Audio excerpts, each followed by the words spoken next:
Good afternoon, and welcome to the third public meeting of the Open Government Federal Advisory Committee.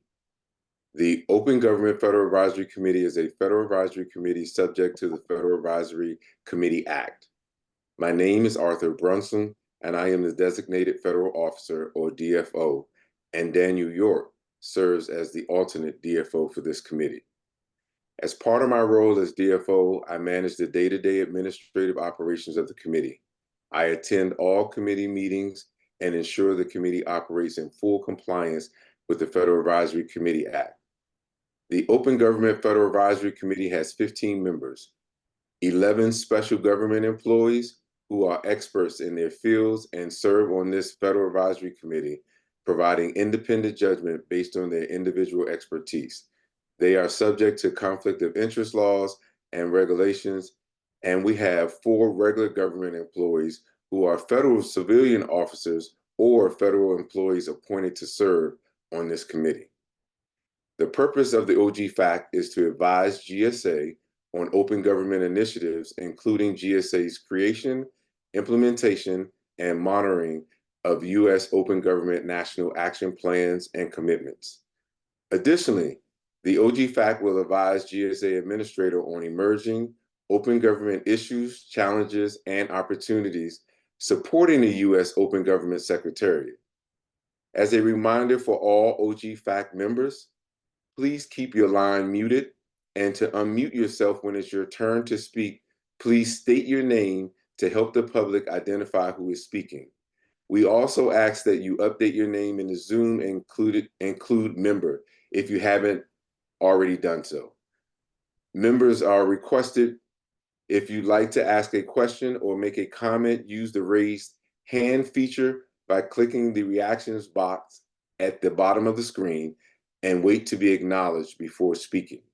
I will acknowledge you. All audience participants who have signed up to provide virtual oral comments, please be reminded you are to use no more than 3 minutes of time for your oral public comments, and you will be timed. We have 7 requests from the public who wish to provide comments. The opportunity to provide your comment is scheduled to start at approximately 3:30 p.m. When that time comes, we will display a slide listing the order of who is talking. Then I thank you in advance for making the public comments period a smooth process. As a reminder, this meeting is open to the public and is being recorded. The recording will not include the break and will be posted as part 2 due to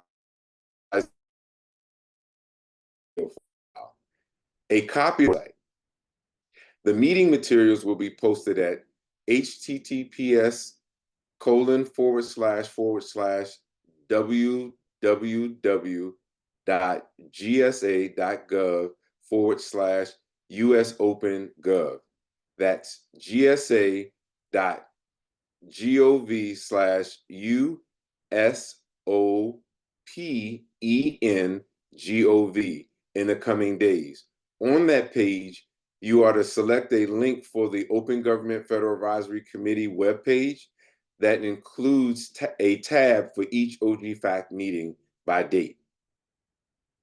Before I go over the agenda, I'd like to confirm that the committee members' attendance has been reviewed and a quorum has been established. As previously mentioned, a list of all attendees will be posted to our website. On the agenda today, we will have opening remarks from the committee chair, an overview of NAP RFI responses, followed by open discussion, and then a 10-minute break. After the break, there will be a report out from the evaluation group, administrative updates from the committee chair, and then public comments. As we prepare to hear from the OGFAC chair, I would like to say thank you all to the presenters, the attendees, and stakeholders for joining us today, including those who will provide public comments. There were no public comments submitted to ogfac@gsa.gov mailbox prior to this meeting. At this time, it is my pleasure to turn the meeting over to the OG-FAC Chair, Mr. Daniel Schuman. Over to you. Thank you, Arthur. And just a special thanks to Arthur and to everyone at GSA for doing a tremendous amount of legwork to get this meeting going. Welcome to OG-FAC members and to the public for the first meeting for 2025. We have a lot of work ahead of us, but I feel that we have made tremendous progress over the last few meetings, and I'm looking forward to all the work that we're about to do.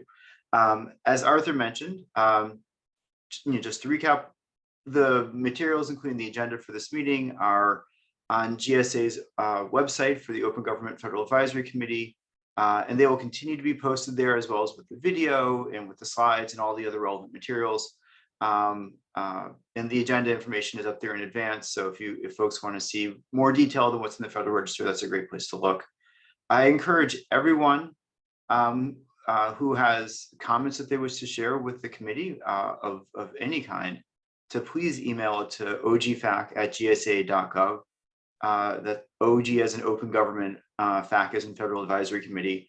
And of course, everyone is welcome to RSVP to provide oral comments as well.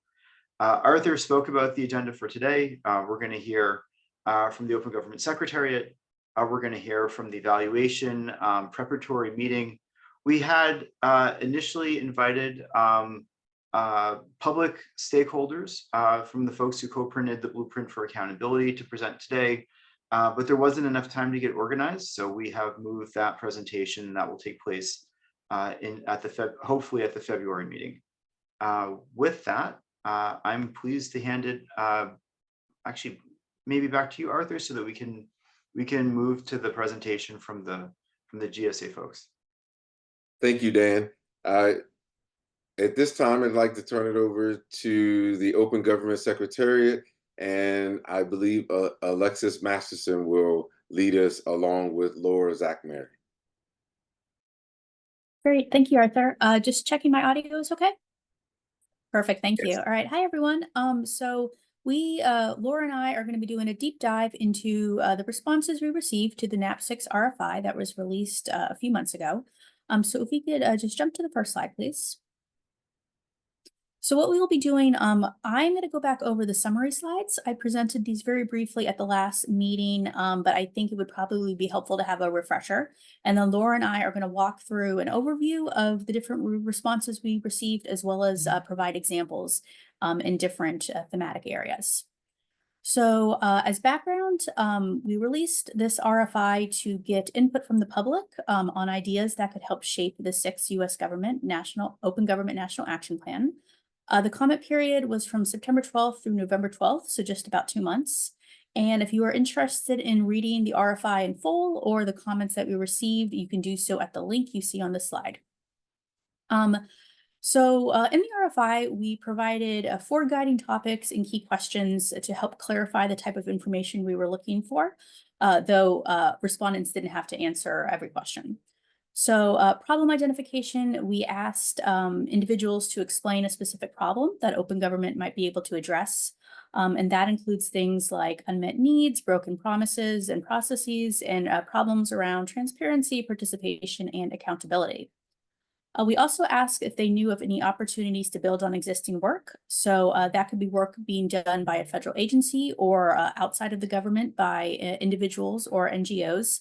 If that work seemed to have a potential to be built upon to support broader open government efforts. We also asked for innovative approaches or emerging technologies that the government could potentially explore. And then finally, we asked for suggestions or to point us to existing reports, collections of recommendations, that sort of thing, to help us really have a comprehensive process for co-creating NAP 6. On the right, this is the table showing the 10 OGP Open Government Partnership Challenge themes. So we provided this as a framework to help respondents structure their responses and also to try to increase the chances that all aspects of open government would be considered across all responses that we received. I do want to note, I think I might have mentioned this last time, You see the asterisk next to equity and inclusion. That's because OGP refers to gender and inclusion, but once we received the RFI responses, we felt that referring to this category as equity and inclusion was a little bit more reflective and able to capture the variety of responses that we received. So that is how we refer to it going forward. Let's see if we can do the next slide, please. Great, thank you. So let's see. I think someone has a hand up. Did I have that correct? I do. Can you hear me? Yes. Can you say more about how the respondents were recruited and what we know about them and how representative they are of the general public? Sure thing. So respondents could be anyone and everyone. The RFI was posted on the Federal Register, so open to anyone who wanted to respond, as long as the comment was within our commenting policy. In terms of how we publicized it, we did direct outreach. So we have our email lists.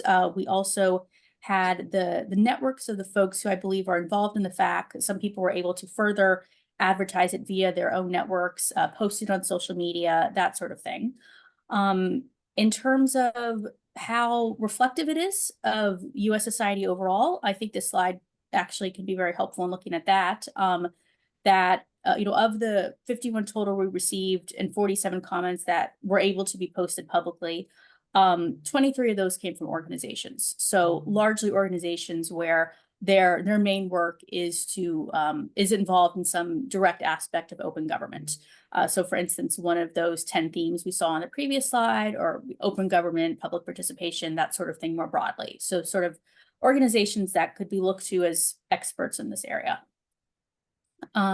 19 of those comments were from individuals, and that was a mix, based on our interpretation of just members of the public, as well as a couple of folks who had their own particular expertise in some aspect of open government, but responded on an individual basis.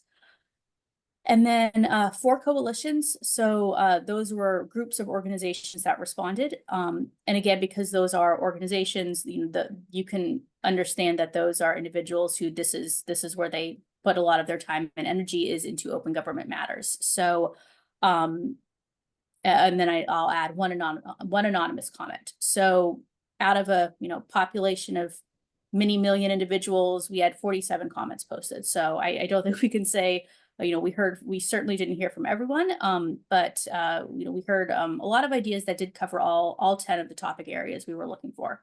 Laura, I see you have your hand up. Yeah, so I think to Dr. Cole's point, we need a better outreach campaign. So the Federal Register notices, I think we're all very aware, they only hit certain specific folks, right? So I think if you go and talk to your uncle, your aunt, your cousin, they're not going to know what is a Federal Register notice, right? How do I see an RFI, right? So I think this is something that we need to employ an idea of how to kind of figure out how to get better and more responses. That being said, I think for NAP 6 that we got a substantial amount of comments, Alexis, right? I mean, we really did, but outreach campaigns are something that we're interested in looking into. So if people in the FAC have an idea of how we can, get the word out in a better way, I think that we're open to that as well. So just wanted to hear you on that. So Okay. Let's put a pin in that, and I'd love to talk about it in the future. There are definitely some very viable options that can be done without significant expense even. agreed. Perfect. We would definitely love to hear those. Let's see. I think we can jump to the next slide. Super. So this is just an overview of the 10 themes, the 5 themes that we received the most comments on. And these counts are out of the 47 comments. And so some of the comments we received touched on multiple themes. Over half of them proposed a commitment related to increasing access to information. And then just a little under half suggested commitments that tied into digital governance. And then we had relatively similar amounts of comments that touched on public participation, anti-corruption, and fiscal openness. Next slide, please. Great. And then the bottom 5. So justice, equity and inclusion, climate and environment, civic space, and media freedom. I want to be very clear here that this does not mean, say, with climate and environment, that we only received 3 commitment ideas. It just means that of the 47 comments that were received and posted, 3 of those responses contained at least 1 commitment idea related to that theme. So in many cases, it might have been 1 comment we received, but it had multiple commitment ideas contained within it. So let's see, before we move on, as I mentioned earlier, Laura and I, we're going to walk through each of the themes. We'll give an overview of the sorts of responses we received, and then provide a sampling of some of the commitment ideas that we received for each one. As was said on a previous slide, because we identified around 140 individual commitments, we didn't think it was practical to try to walk through each individual one. So we've included a few for each topic area that we thought were generally representative of the collection of responses that we received.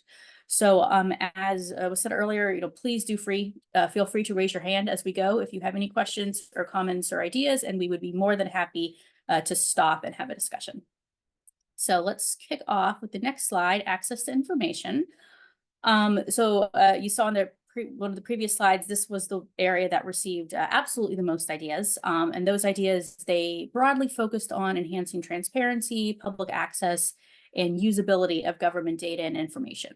So we received ideas around proactive disclosure. So those were ideas around developing frameworks for different sorts of government data. So things like legal opinions, performance reports, visitor logs, etc. We also had suggestions about how FOIA could be modernized, and that included by increasing resources for FOIA processing, automating and modernizing processes, and modernizing different outdated systems. We had quite a few recommendations for commitments related to standardized data formats and the need to have open data standards and to make government data machine readable. And then finally, there were ideas around how modern technology such as AI could be used to make information better available to the public. So if we could jump to the next slide, please. And actually, as I go, Laura, if you could flag if anyone ends up having their hand raised, thank you. And then I will do the same for you. Just I'm realizing I can't quite see. All right, so here we have a sampling of the commitment ideas we received. And what you see on these slides, these are direct quotes from the comments. So this first one is recommending ways to better implement the Access to Congressionally Mandated Reports Act, specifically around the need for agencies to report an annual list of reports that they've submitted to Congress. And then the second one, as I mentioned on the last slide, there were a lot of RFI responses that discussed the need for open, standard, machine-readable data. And so this is an example of one of those. And this one is specifically pointing to making performance reports available in a machine-readable format. We can go to the next slide, please. All right, another topic we received quite a few comments on was around making government-funded research publicly available. So I'll note here that there were actually stakeholders on both sides of that topic who responded. So the comment that we have cited here is around requiring full reuse rights, but we also received, I think, at least one other comment that instead provided suggestions for solidifying the author's copyright rights instead. So this was a topic of interest to multiple respondents. And then here, the last one, we have a suggested commitment around developing metadata standards in the context of more fully implementing the Evidence Act. And then I think we have just one more slide for this topic. Again, this one has the most examples just because it was the one that was responded to the most. Let's see, the top comment here, this references the Open Government Data Act and connects the need for agencies to produce better data. That way that data could be used by AI tools in the future. And then the second and third commitment ideas on the slide are both related to FOIA. And there were a lot of commitment ideas that centered around FOIA in some way. So these are just two of them. The first proposes making FOIA information better accessible by improving FOIA.gov. And then the second one gets back to the underlying processes and guidance that, that controls FOIA itself and how to improve that. So with that, we've wrapped up access to information. If there are no hands raised, I believe I can turn it over to Laura to go over anti-corruption theme commitment ideas. Thanks, Alexis. Before we move on, I just want to pause. So we are looking, we're not going to prompt you, but we are looking for discussion. So before we move on, any of these commitments, do they ring any bells? Is it something that you think is a no-go, something like that? We'd love to hear from you guys. So if you have any questions, please do come off mute.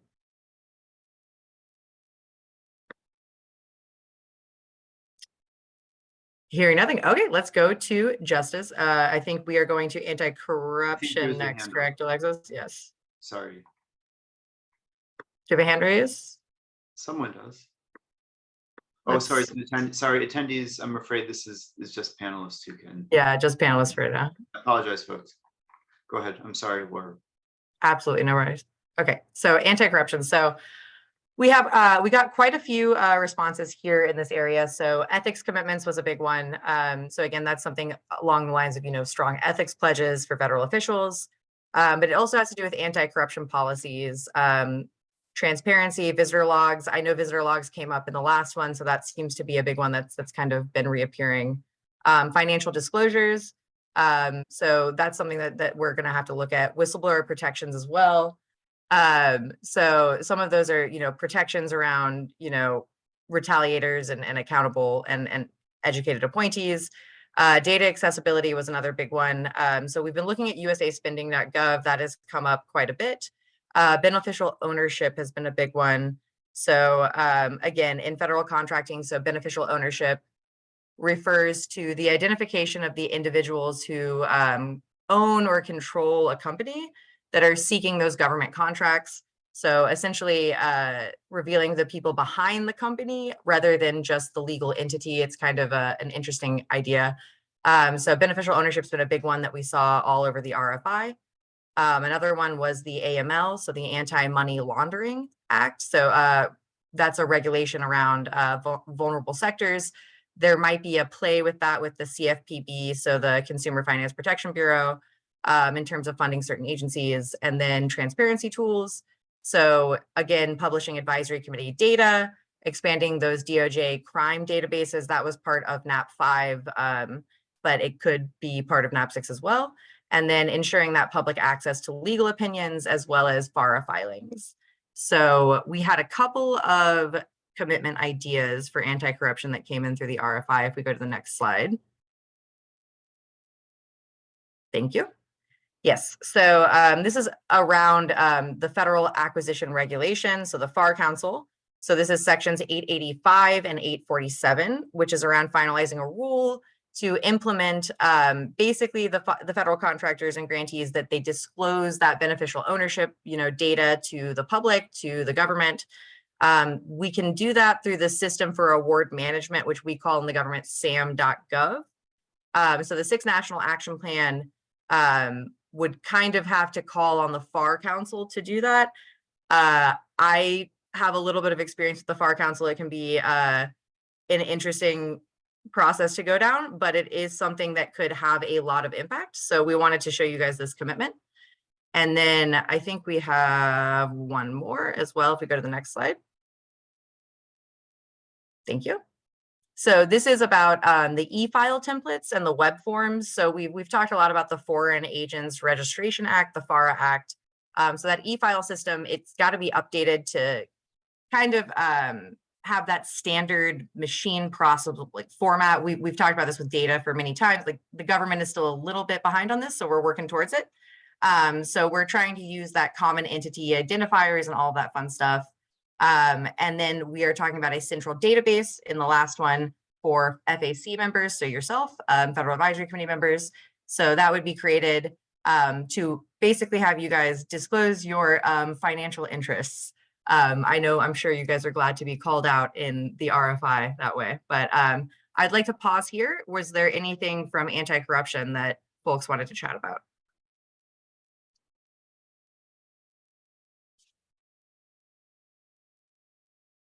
It looks like Dan Schumann, you have your hand up? Yes, I can call myself, can't I?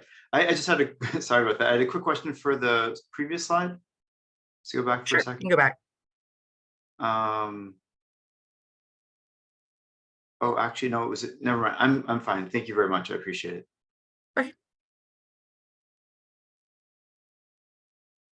Kirill, I see your hands up. Hi, thanks. Yes.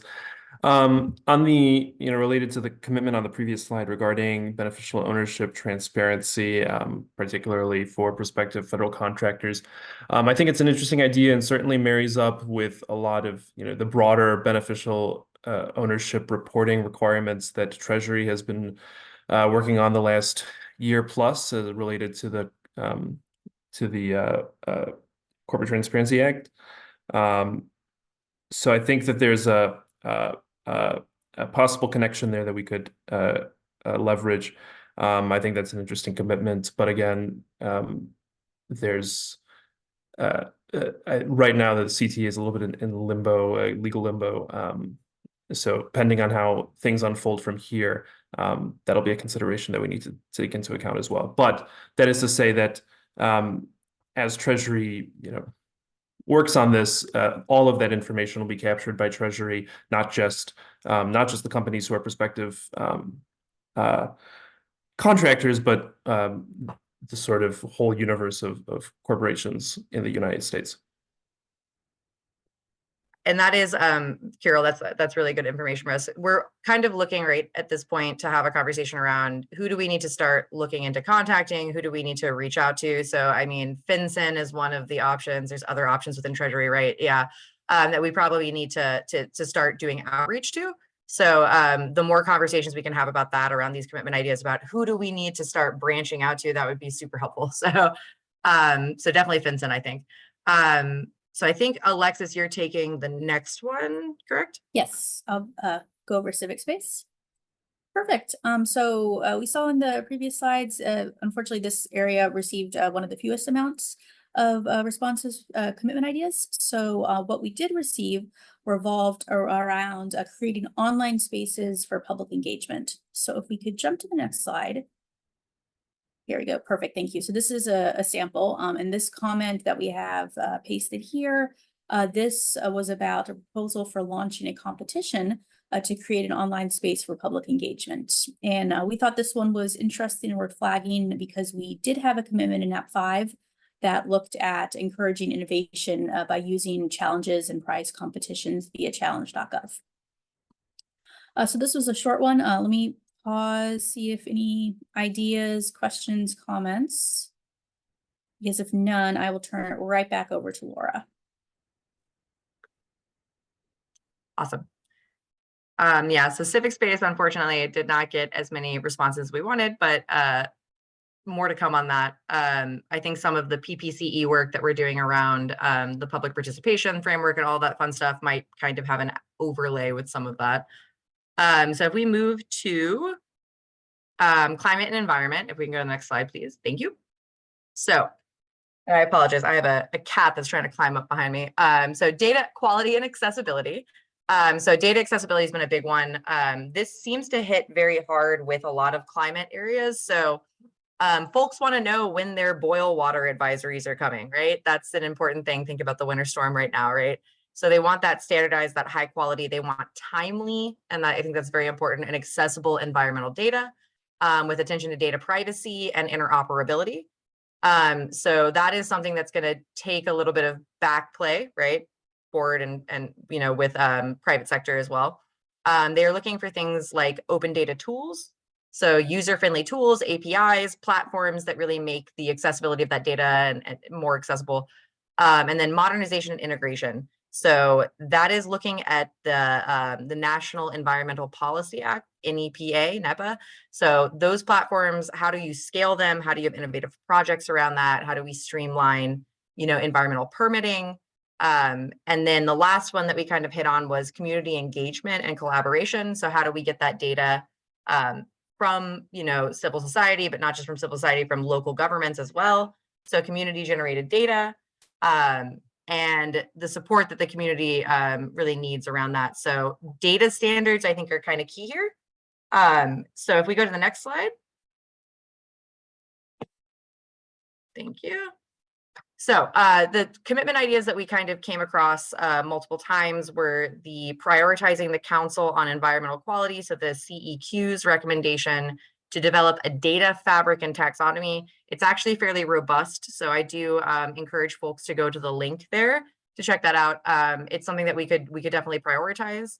Another one is the access to the NEPA, so the National Environmental Policy Act documents, and ensure that a user-friendly platform is available to facilitate public engagement. So again, it's about not just putting the data online in PDF format, but making sure that the data is online and it's workable and usable, things that people can download in machine readable formats. So before we move on, I think that this really does play with digital governance a lot. It kind of is interconnected. So if folks have any questions or thoughts on this, I'd love to hear.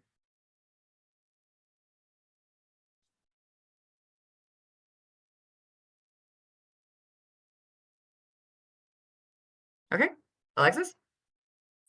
All right, well, let's talk digital governance now. You want to move to the next slide? Perfect. Just as a reminder, this was of the 10 challenge themes, this was the one that received the second highest number of RFI responses. So the suggestions we received included things like requiring standardized machine readable data, modernizing digital tools and systems, so things like dashboards and apps, and then adopting new technologies like AI and blockchain. We also received ideas around how to use digital platforms to improve public engagement and civil participation. So this ties directly back into the civic space idea I presented on a few slides ago. And then from the intergovernment perspective, there were some comments that included ideas about the digital changes that agencies need to make internally so government functions can be improved in terms of increased interagency collaboration. So if we can go next slide, please. So these are just two of the ideas we received. And the first suggests the creation of a US government mobile app. For the sake of space on the slide, all you're seeing is a small excerpt, but this commitment more broadly was essentially proposing or exploring how the numerous existing government apps from different agencies or new ones that could be created could be pulled into a single user-friendly app without having too much of a level of effort to make that happen. And then the second example here, as mentioned previously, FOIA modernization was just a huge topic across many of the RFI responses. So this is a specific suggestion for how the existing FOIA backlogs could be remedied by using AI tools. All right, so pause. Let's see if we have any questions at the moment. Don't see any hands raised. So Laura, let me send it back over to you. Awesome. Thank you so much. So fiscal openness was not a surprise, but a big one that if we can go to the next slide, please. Thank you. So yes, and this is one that came up a lot in the last administration. It was a big thing in this current administration as well, if you think about improper payments and things like that. So quite a bit here. So beneficial ownership transparency. So again, strengthen those registries that identify and disclose company owners. Who's really, writing the check effectively is what beneficial ownership's about. Improving that public accessibility and ensure that there's compliance with things like the Corporate Transparency Act. So data quality and accessibility, again, a theme. So things like upgrading platforms like usaspending.gov and other financial databases that the government runs for greater usability and accuracy. Technology and integration. So there were a couple comments about blockchain, especially for tracking public contracts. And then there was a lot about AI for policy feedback management.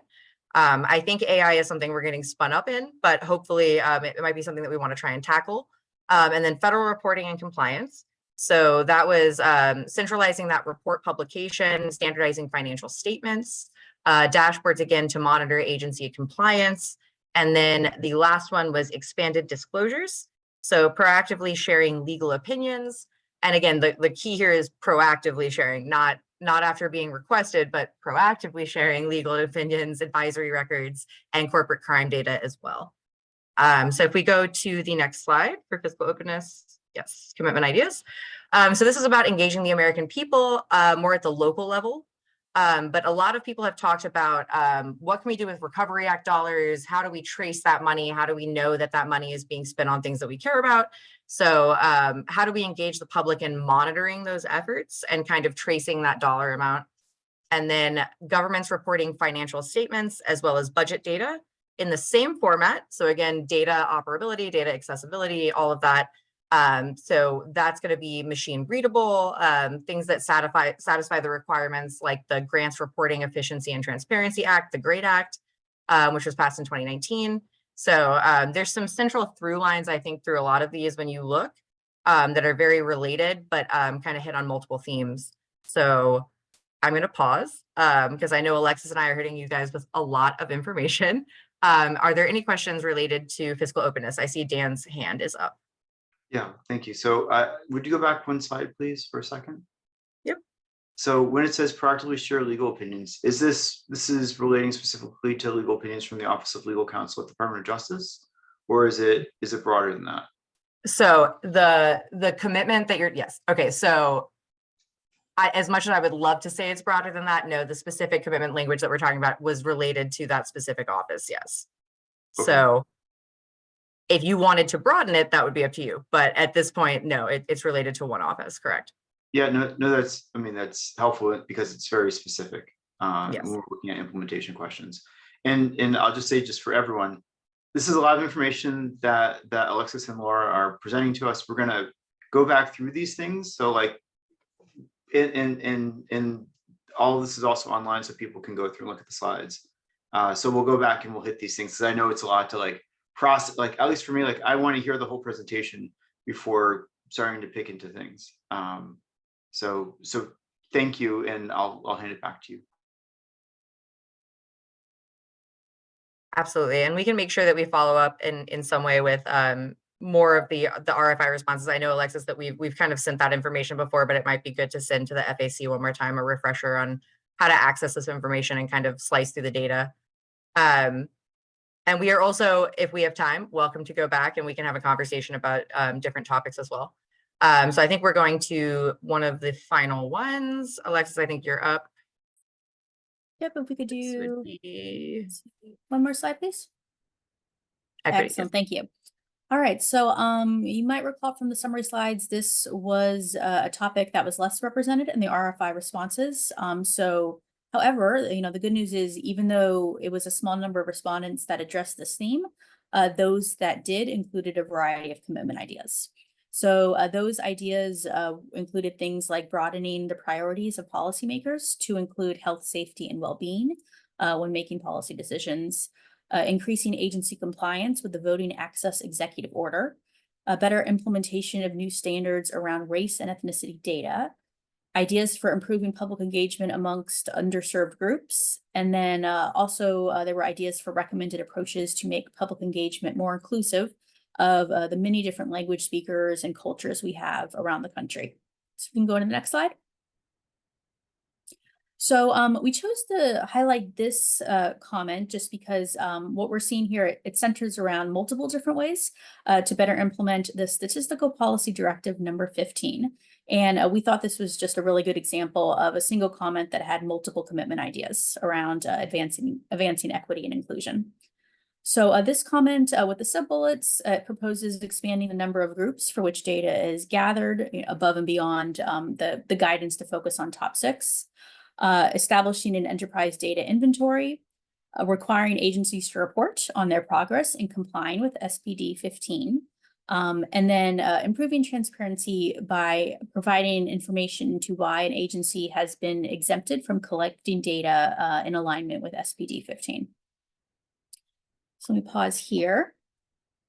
No hands, so Laura, back to you. Perfect, thank you so much. And Justice. So you will see some overlaps here, at least that's what I felt when we were looking at this for anti-corruption as well. So there's a couple of overlaps. So transparency and legal opinions. So again, the DOJ should publish a comprehensive index and release of those Office of Legal Counsel opinions and expectations for national security or statutory exemptions. We also talked about strengthening whistleblower protections. So that's another one that came up a couple of times. So again, updating policies at agencies, making sure they're all in alignment, ensure that there's agency cooperation with investigations, all of that. Justice system accessibility. So again, fund modernization of PACER. So PACER, for those that don't know, that provides information about accessing and filing federal court records electronically. So it's all about electronic records management.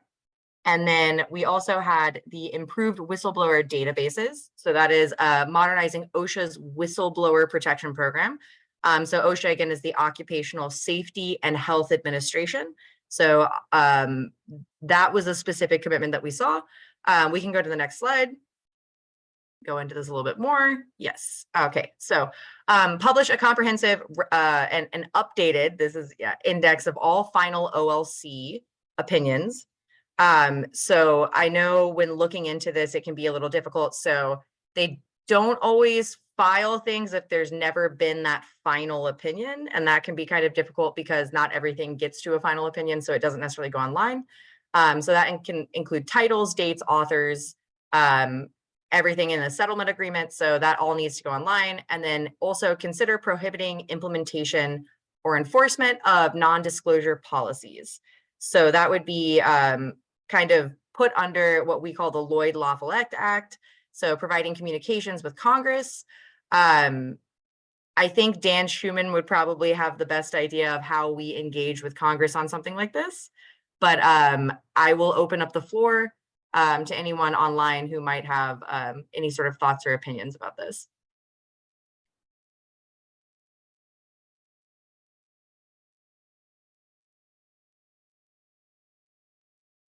We can come back to this too, because I mean, there's a lot. There's a lot in all of these. There's a lot. Yeah, we're hitting you guys a lot.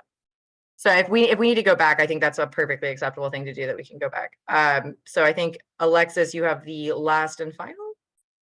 Yeah, I believe so. And mentioning Congress, that was a good segue to media freedom, because the commitment recommendation that we saw amongst the 140 ideas, this came from the public NAP 6 RFI listening session, and it suggested including a commitment around advocating for Congress to pass a federal shield law.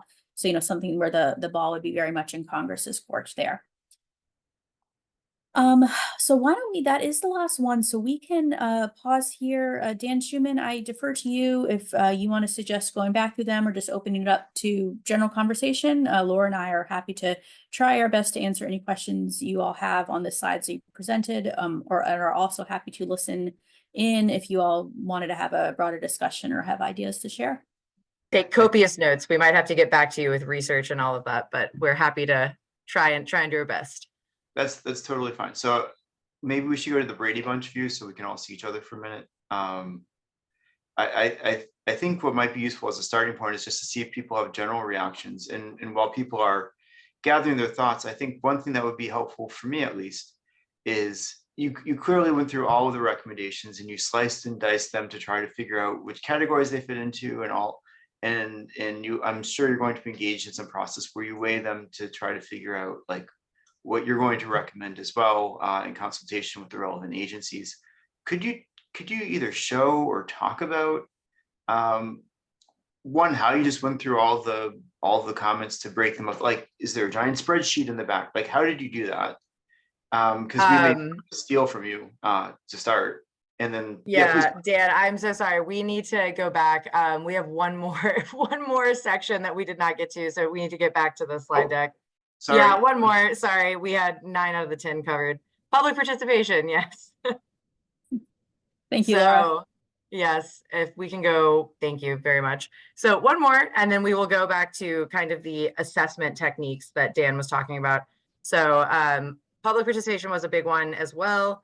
So open access, so open meetings. Open meetings are something that I think it's a very popular idea right now within the federal government. So how do we get agencies to start doing more of this, having things posted online, all of that?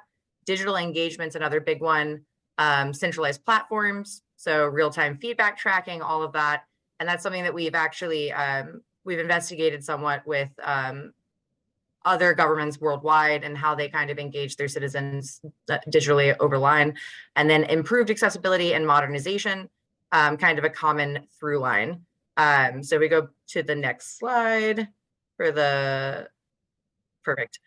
So this would be, real-time engagement formats. How do we do virtual town halls or forums? I know GSA is not that impressive, but let me tell you, we do a lot more online and public meetings than a lot of agencies. So how do we get other agencies to kind of get to the same place? And then also dedicated public feedback portal, some sort of federal government-wide feedback portal, not just necessarily specific to an agency, something that kind of encompasses all of it. So apologies, that was the last one. We had one more set.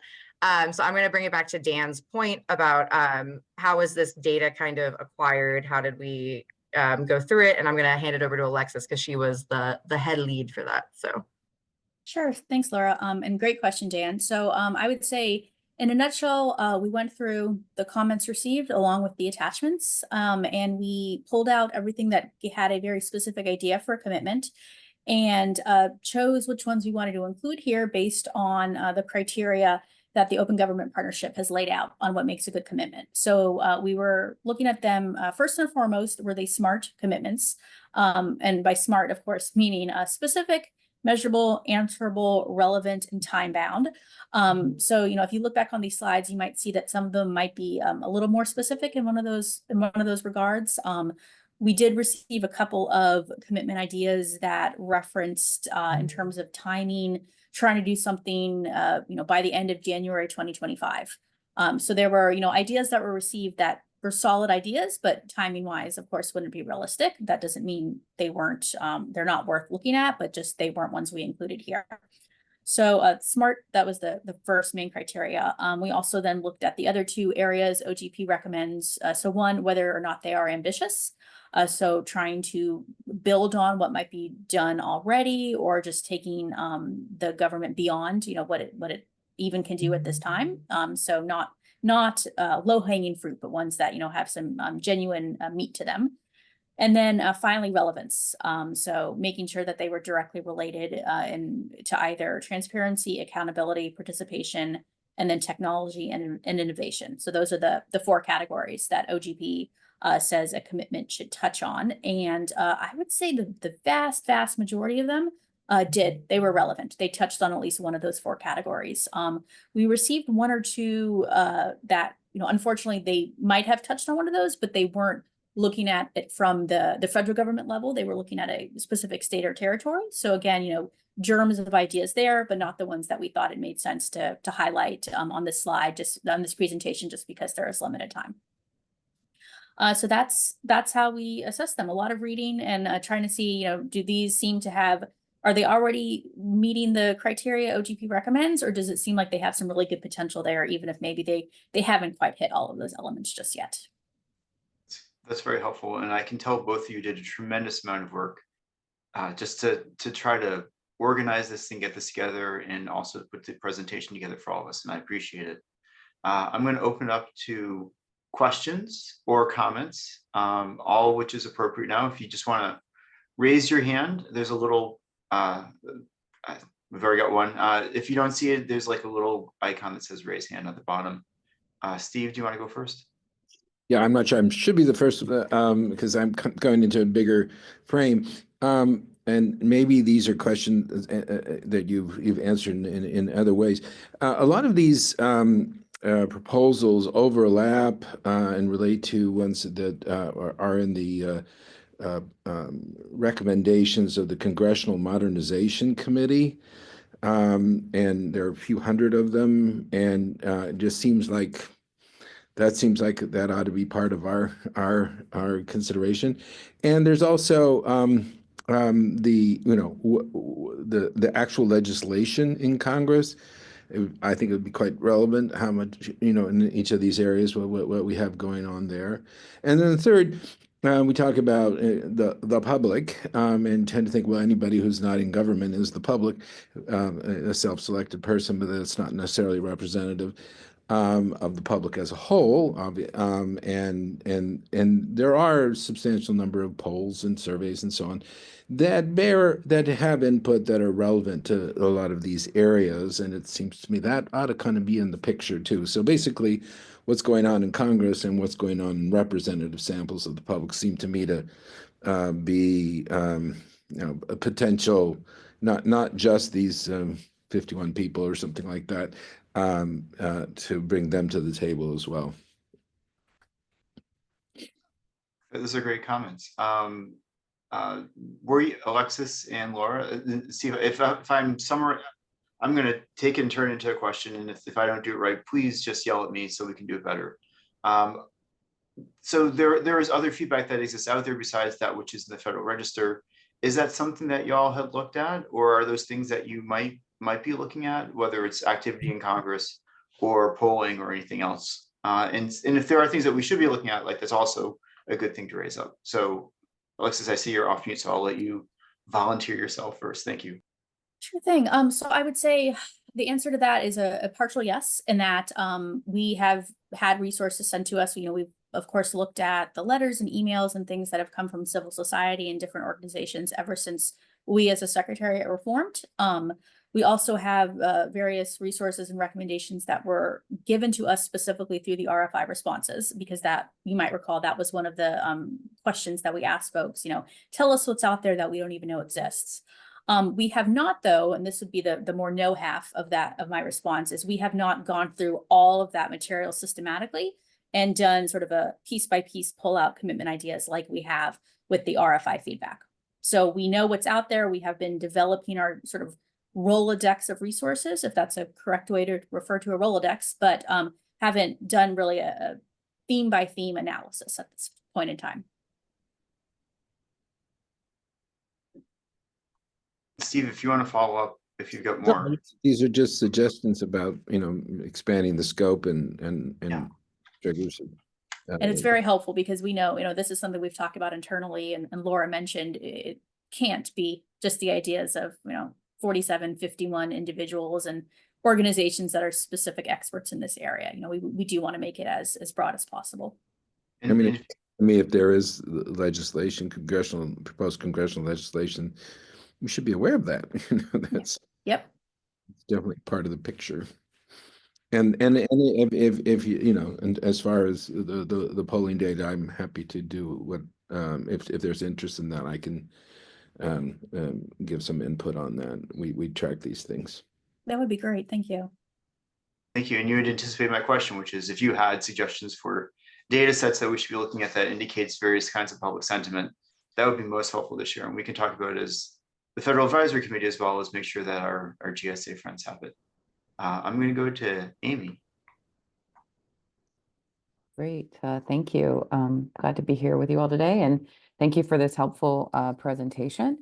I think a few things kind of resonated with me. I mean, I think like Stephen was sharing, like there are obviously themes across all the different areas around, standardization and quality and openness, best practice that, I think how do we, depending on the type of data or the type of, the category, I mean, I think there's just a broad theme there that we should overall be a cross-cut. I think I'm previous Treasury official and working in finance in Congress. And so I think the traceability of fund sections really resonated with me. I'd love to help with that and help find contacts that can support some of that, the work there.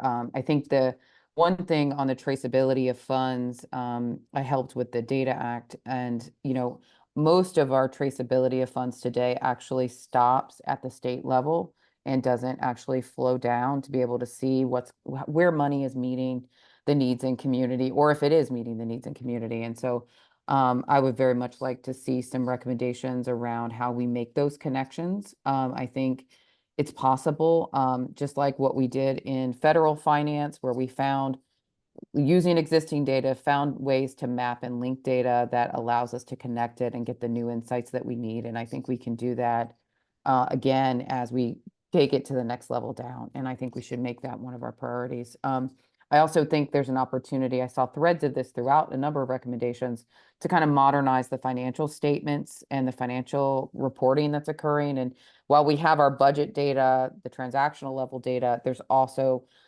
a tremendous amount of work and time spent on the production of financial statements Most of those, I think, are paper-based and could be modernized and improved to make them more useful and aligned with all of the other laws and policies that have been layered on top of that, I think, since it was put in place in 1990. So I think there's a real opportunity there for us, not only to make it better, make it more clear and open and transparent to the public, but also save and make it more efficient, which I think is also important.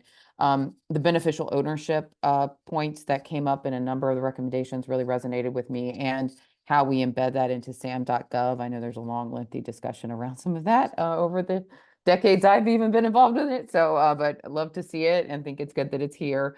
The FOIA modernization really resonated with me, and I really like the idea of trying to bring in digital service experts like those at USDS and 18F to help kind of look end to end what we do today and how do we, legal barriers aside, how would you actually design something that would work for the public in a better way? And then we can think about what regulatory frameworks need to be in place. I'm going to wrap up the climate data stuff. I work at Hopkins, and we've been working to aggregate federal statistical data around key things like climate and health and education and things that matter to local governments, and developing tools. And I just want to echo that data, not to pick on the climate data was great. It's really valuable. But many of the open data sets we've looked at are not modern. They're not in modern formats, despite all the work that's been done for decades that many of us I know have worked on. I was kind of surprised, as now I'm outside government in a research facility trying to use this data. Man, some of it, depending on what agency you're at, really there's a big variance in the format structure and how the laws have been applied. And I would love for us to make some recommendations on that. We have some ideas and analysis that we can share from Hopkins on that front. So I'll stop there, but feels like we're on the right track. I love these recommendations that we're hearing from the public are really valuable, and I think we can add to them with this group. And I would just also note that forgive me if I should know this, but I hope that we're going to have recommendations both that require administrative action and legislative action. I don't know if we have the authority to do that, but I think it's important to categorize some of this work that way. And also being a former legislative staffer, I can say that, I hope. So anyways, that's my 2 cents. And thank you so much for this work so far. It's exciting. Dan, do you mind if I respond very briefly to that? Please. And just the last point, Amy, everything you said was fantastic and excellent ideas. So I'm just going to take that one little last bit because I should acknowledge, when putting these slides together and looking at the commitment ideas we received and whether or not they match, they fit with OGP's criteria, there were quite a few that said Congress should do X, or the one I showed you with media freedom, we should encourage Congress to do X. And we sort of, we looked at those as being less likely candidates simply because of the way that the U.S. has worked with OGP currently, or to date, has been executive branch, is seeing that as, well, that's probably doesn't have a strong likelihood. Let's focus on other ones. So I would say, that is something I would love to hear more from, you all as experts at a future time. Is that a possibility to start, trying to go back through the ones that would have the action for change to be in Congress's hands to take a look at, and, where might something be done there? So thank you for all of your thoughts. Yeah, I would advocate for that. Yeah, and we can talk about that. Some of the things on there were things that almost passed Congress, the last Congress. So there may be things that are more doable than one might think. Yeah. Kristen, you're up. Yeah, thanks so much. Really enjoyed the presentation, and I'm definitely going to review it again. It was a lot to take in. On the equity and inclusion section, did you guys include or look at disability? And I'm particularly interested in invisible, like disability with the big push for chronic conditions. And so, yeah, I just didn't know how disability fits in that inclusivity and equity, and if we might be able to pull on that thread a little bit with GSA and other groups interested in touching diverse groups, including both visible and often invisible disabilities, because I think more than half of Americans live with chronic conditions. So it's all of us. So in terms of our interpretation of it, so what we got in the RFI did not necessarily hit on that. However, the undercover, especially since COVID, we've had a lot of talk about, disability expansion and what does it mean and all of that. So I think that's an excellent example of an area that we need to explore. So just because it necessarily wasn't, someone didn't put a public comment in, doesn't mean that it's not something that we can kind of go down an avenue on. So we hear you, so we'll take a note of that to start looking into that as well. Great, thank you. Chris, did you have more, Kristen? I don't want to cut you off. You're good? I did not. I'm good. Thank you. Okay, thank you. Joyce? Hello, everyone. Joyce Ajayi here. I just thank you so much for the presentation. Quite insightful. And again, some part of it really stood out for me, especially the fiscal openness and FOIA modernization part of it. And being a local government advocate, having worked with local government for a while now, I was, excited to see that part. So what I'm curious to see is what is going to be our evaluation and research strategy in terms of the data, especially in the local government space. For, you'll be surprised to see that there are certain local governments across the nation that are really, doing this already. They're collecting the data. And in the past, before I went into research in that field, I thought it was basically non-existent. They're not doing the work. And I was pleasantly surprised to see that at local level, they're doing that. So what I'm curious to see is how are we going to, especially because it's local, it's at the base, right? How are we going to work with think tanks, civic engagement experts that are on the field already gathering all of this data? Is there going to be some kind of extending our own research to them? I'm curious to see what that would look like or what you have in your strategy and your plans about that. Alexis or Laura? Laura, did you want to take this in regard to the COP and SLTT participation? Yeah, kind of the overplay. So we do have an agency community of practice, right? So that has been expanded to go beyond federal employees. It also includes state and local, tribal, territorial, all of that. I think the interplay here is really crucial and key, especially when we start talking about data. So someone I think brought up earlier that you can trace the spending dollars down through the federal government, and then it gets to the local level and there's nothing you can do to see where that, and that's problematic, right? So I think that we need to expand our outreach campaign to state and local it's going to be a slog, I guess, is what I could only tell you. We're a big country, guys. So yeah, so it's not something that we are not aware of. We are definitely aware of it. In terms of the feasibility, it can get a little bit crazy. That being said, I think OGP, the Open Government Partnership, and all of those folks, they're a really great tool for that, to really have a leverage to kind of speak on the same level with different groups. We've done some SLTT outreach proactively. We've gone to different states. We've gone to Washington State, Austin, Texas, New York City, all over the place, but I don't know if it's enough. So I think that a focus on SLTT and how do we do data standardization at a local level, to me, I think that really resonates. So again, taking note, and we will investigate. So. Joyce, do you have more? Maybe for some other time. Oh, okay. It's a broader conversation, but I'd love to talk offline. Yeah, so I would love to chat offline about this if I have permission. So do feel free to reach out to me. The SLTT is something that we're really trying to focus on, especially through the next 4 years. So Maybe you'll come back as well, and we could talk about it some more as a group too. We can definitely do that. That's great. Suzanne, we're going to go to Suzanne, and then if I don't see any other hands, what we'll do is we'll take a little break because we've been at this for a bit more than an hour, and then we'll come back and keep going if there's more questions for our GSA friends, and if not, we will slide into Kirill's presentation. But Suzanne, you are up. Okay, and I think I'll be relatively quick. Laura and Alexis, thank you so much for the presentation. I mean, it was excellent. As Daniel said, I mean, you had a lot of data points there and you pulled it all together and it was really useful.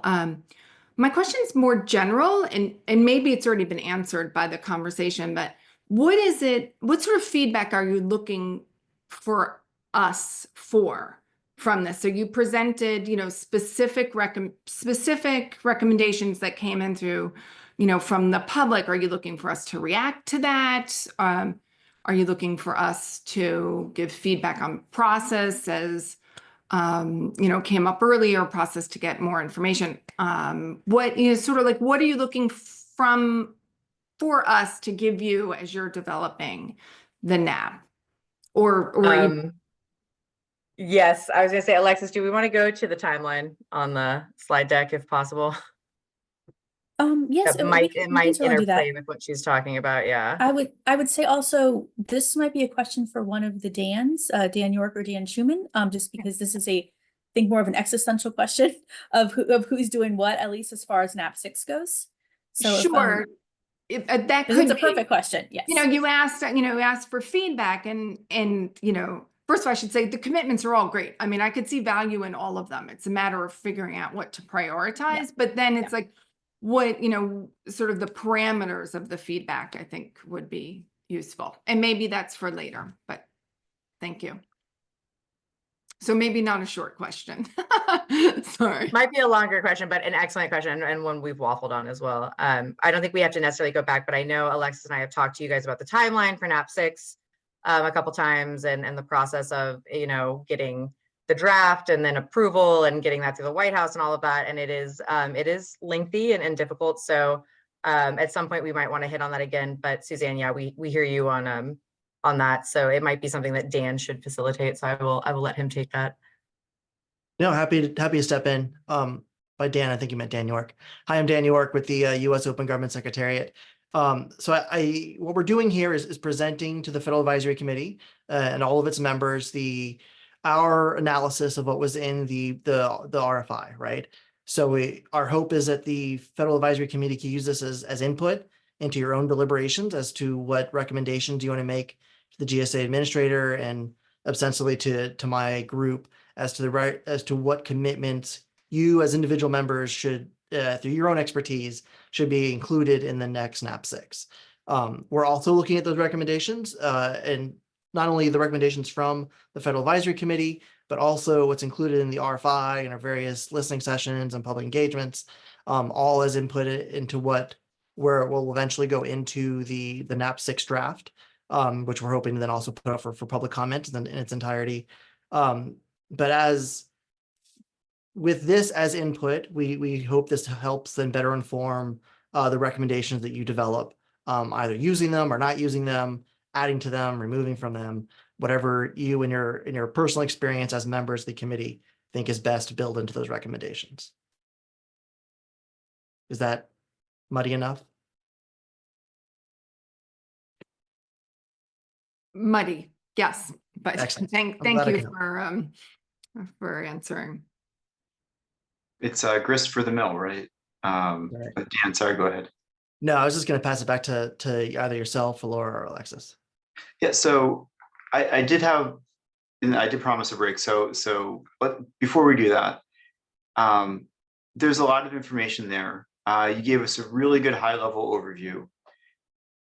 Do you have something that's between the high-level overview and having to go and read the 10,000 pages of stuff that you read that breaks it out in the different categories, saying like, this was what was requested, here's a 20-word summary of what they were looking for, here's the action points, here's how we evaluate against the SMART criteria? Is there something like that exists or that will exist? Because I'm just trying to think of like how we're going to go and like figure out what we're going to incorporate. In having something that we can get our arms around might be helpful. So yes, there is more we could share. We do have the summaries. I will admit we relied on ChatGPT in some instances because they were some very lengthy documents. It's one thing to read them on our own, another to try to condense all that into 50 or fewer words. So we do have summaries. We also have sort of graphic table, I don't think this was shared with you all last time. I think we ended up not including it, just it made the deck too long. But essentially showing each comment that was received. So the 47 comments, and then a table across the 10 different categories. So you can look to see which of the comments touched on climate and environment in some way. So it makes it sort of a quicker index to jump to, if that would be useful. I might just add that some of it's more art than science, right? Like what is a recommendation versus an observation? What is a climate one versus an economic one, right? It's like we had to make some judgment calls. And so not everyone may agree with every sort of alignment, but it's what we got.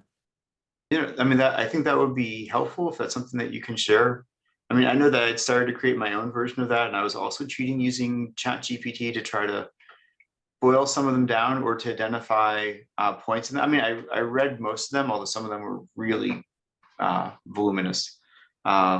Just trying to get a sense of like, did they ask for something specific? Is it something that fits? And Kirill is going to talk about in the next session his efforts to, with other colleagues, his efforts to try to create a rubric to do this as well. And knowing what you've done with the volume that you've received, one, it may help us with process, but also, you know, there are going to be specific recommendations that we'll probably want to pull in. But we don't want to overlook valuable comments that you've already seen because you've already done a lot of work in terms of gathering that. So to the extent that you can share that information, it would be really helpful. And I think with that, unless there's disagreement, I'm going to suggest a 10-minute break. And then we come back at 2:25 so that we can go to the next segment. Arthur, does this work for you? Yes, I just want to say thank you for this presentation. As Dan has already mentioned, this time we'll take a 10-minute break and we'll see you back at about 2:25. Thank you to the presenters. That was nicely done. Appreciate it.